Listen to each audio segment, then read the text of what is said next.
Kalau begitu kita langsung saja lanjutkan informasi di hari ini. Sejumlah wanita hamil di Desa Polewali Mandar, Sulawesi Barat menggelar tradisi Masorong Lopi atau mandi bersama di sungai. Filosofinya untuk mengusir penyakit agar lahir dalam kondisi selamat.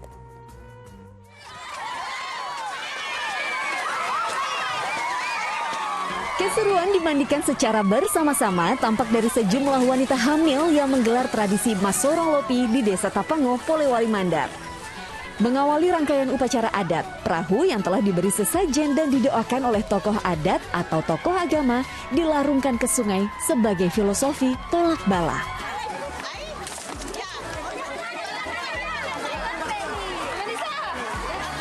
Rangkaian tradisi lainnya dengan memecah buah kelapa yang telah dibubuhi doa.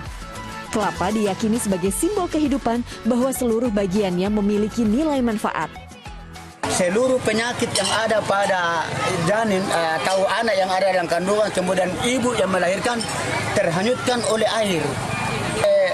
Bunga-bunga yang disengaja dilempiaskan di ibu-ibu itu pertanda bahwa mudah-mudahan anaknya nanti harum di mata masyarakat. Itu intinya. Tradisi Masorong Lopi digelar secara turun-temurun setiap tahun dengan pesertanya adalah para wanita hamil. Dan ini patut kita kembangkan ke depan. Cuman kami mewakili pemerintah Kabupaten Polewali Mandar memberikan saran kepada pemerintah setempat agar acara ini terencana dengan baik, agar kedepannya bisa kita kemas dengan baik sehingga ini kita bisa jual keluar, bisa promosikan keluar. Selain memiliki makna untuk tolak bala, tradisi ini juga sekaligus mempererat tali silaturahmi antar warga. Edi Junaidi melaporkan dari Polewali Mandar, Sulawesi Barat. Masya Allah, kita tentu saja bangga menjadi warga Indonesia yang terkenal dengan beragam budaya dan juga tradisi. Namun tentu saja yang harus diutamakan adalah Sang Pencipta dan tak keluar dari norma atau ajaran agama kita ketika menjalani suatu tradisi. Ustaz Erik mungkin juga setuju dengan saya, keberagaman tradisi yang dimiliki Indonesia ini luar biasa sekali, Ustaz. Tapi bagaimana, Ustaz, prinsip Islam dalam merespon adanya tradisi? Ya, kalau kita lihat ya qadarullah, saya juga kan di Lembaga Seni Budaya dan Peradaban Islam, saya sebagai wakil ketua di MUI Pusat ya. Jadi memang hal-hal seperti ini yang kemudian kita kita perlu tuntun ya, ketika kearifan lokal ya yang baik dengan nilai-nilai yang baik begitu ya. Kita perlu lestarikan ya, jadi jangan cepat-cepat menghukumi sesuatu ya, jika seandainya itu mempunyai nilai-nilai yang baik. Dalam Islam, kalau permasalahan muamalah, itu al-aslu fi syai'in libahatu, jadi segala sesuatu itu boleh. Ila ala dalilut bitahrimihi, kecuali ada dalil atau alasan yang mengharamkannya. Jadi segala sesuatunya boleh, kecuali ada alasan yang mengharamkannya gitu. Alasan-alasan apa yang mengharamkannya? Bila terjadi kesyirikan, ya, bila terjadi melanggar syariat, gitu ya, itu ada alasan yang mengharamkannya, jadi haram, jadi nggak boleh. Tapi kalau kita lihat tadi kan betapa seru ya, betapa banyak nilai-nilai positifnya, begitu ya, simbol-simbol yang bagus ya, yang kemudian juga bisa juga kemudian menjadi lokal konten yang disebarkan nilai-nilainya sampai juga bernilai selain silaturahim, ta'liful qulub, menyatukan hati, tapi juga ada nilai wisata di situ ya. Jadi nilai sesuatu yang baik yang bisa disiarkan, begitulah insya Allah. Ustaz, kadang-kadang kita melihat ada tradisi yang sampai orang-orang rebutan begitu mengambil makanannya untuk mendapatkan berkah. Seringkali kita dengar seperti itu ya Ustaz. Nah, ini bagaimana menurut Ustaz?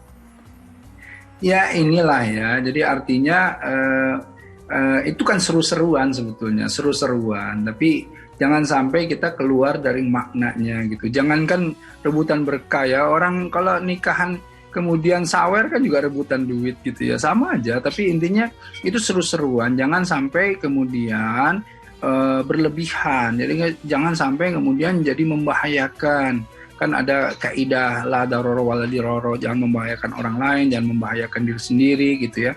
Itu saja yang harus diperhatikan.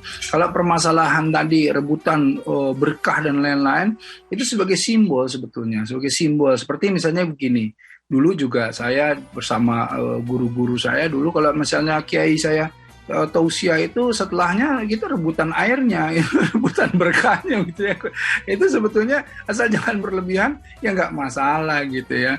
Jadi intinya kita memahami betapa di dalam Islam kita dituntun agar supaya nilai-nilai itu proporsional, tidak berlebihan dan tidak juga kemudian melanggar aturan-aturan syariat begitu.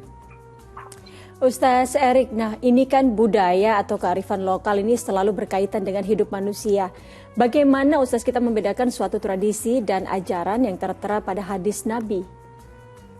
Ya sebetulnya bukan pada hadis saja ya, tetapi pada seluruh tuntunan yang diajarkan dalam Quran dan Sunnah ya, dalam hadis kita bisa melihat bahwa apa-apa saja sebetulnya yang kemudian berangkat dari kearifan lokal yang kemudian tidak bertentangan tadi secara syariat itu tidak bermasalah. Malah agama Islam itu mewadahi nilai-nilai kebaikan gitu.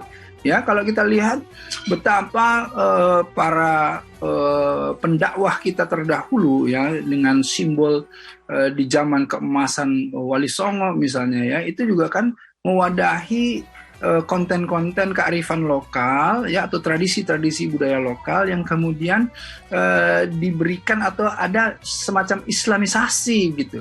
Seperti beginilah, jangankan di Indonesia, di Saudi sendiri, di tanah Arab sendiri, di Timur Tengah, itu yang namanya menara itu sebetulnya menaroh, itu sebetulnya tempat api itu ya. Jadi kalau orang-orang Majusi dulu ya, itu membuat bangunan yang tinggi-tinggi dan menyimpan api di atasnya. Tetapi itu kemudian diislamisasi dengan menara-menara untuk masjid gitu ya. Jadi sebetulnya kita tidak ada masalah. Jadi al-aslu fi syai'in libahatu. Jadi segala sesuatu itu boleh ya. Tapi jangan sampai ada sesuatu yang nanti menjadi kekufuran atau melanggar syariat. Kurang lebih seperti itu cara melihat.